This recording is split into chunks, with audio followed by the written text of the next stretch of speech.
The honourable member for Port Moody Coquitlam. Thank you, Mr. Speaker.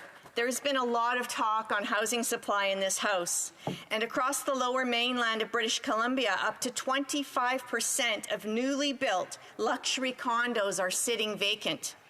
And homes, including older housing co-ops and purpose-built rental apartments that have served our communities for decades, are being bought up by developers at a rapid speed. Developers are buying them up, Mr. Speaker, because government policies have turned the housing market into a stock market. Governments at every level have overseen the financialization of housing.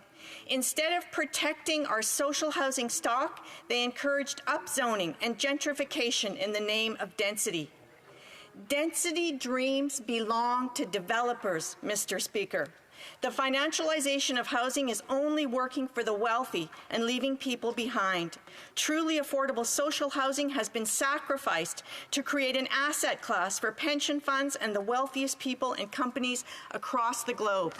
Right now, in my riding of Port Moody Coquitlam, there are hundreds of older townhomes and apartments sitting empty, entire blocks of single-family homes boarded up, ready for redevelopment. And Mr. Speaker, these homes have been empty for years. Developers choose not to fill them so they don't have to spend 1 cent on maintenance or pay tenants out when the time comes to begin redevelopment.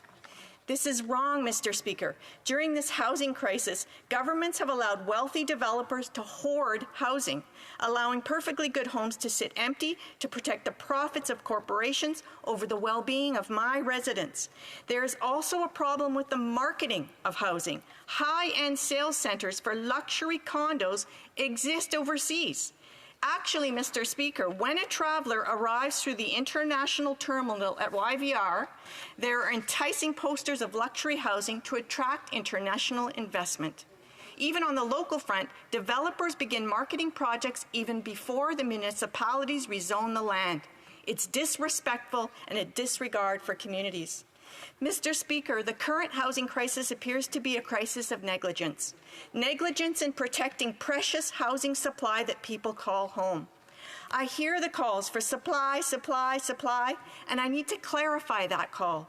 What is needed is affordable supply. The federal government must put a laser focus on maintaining what is left of housing co-ops, purpose-built rental, and not-for-profit run housing in this country before it's all gone. And the federal government needs to immediately reinvest in social housing, not in capital loans, but ongoing stable operating funds to get people housed now.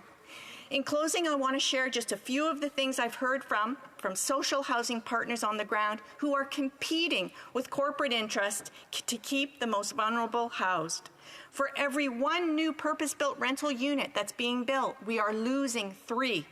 The federal government needs a moratorium on REITs. The rate they are buying up co-ops and purpose-built rental housing is alarming and is contributing to disappearing rental stock.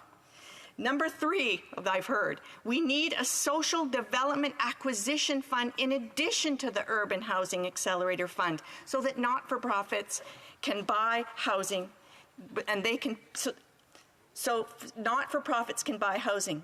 What I hear from the not-for-profits is that right now they need to put up their own capital to secure funding for the rental housing incentives, and that doesn't work for them. And for CMHC, it's not nimble enough.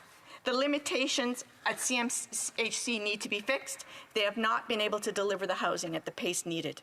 In closing, I just ask the minister again to get the much-needed affordable homes to people now. Hear, hear. Thank you for the time.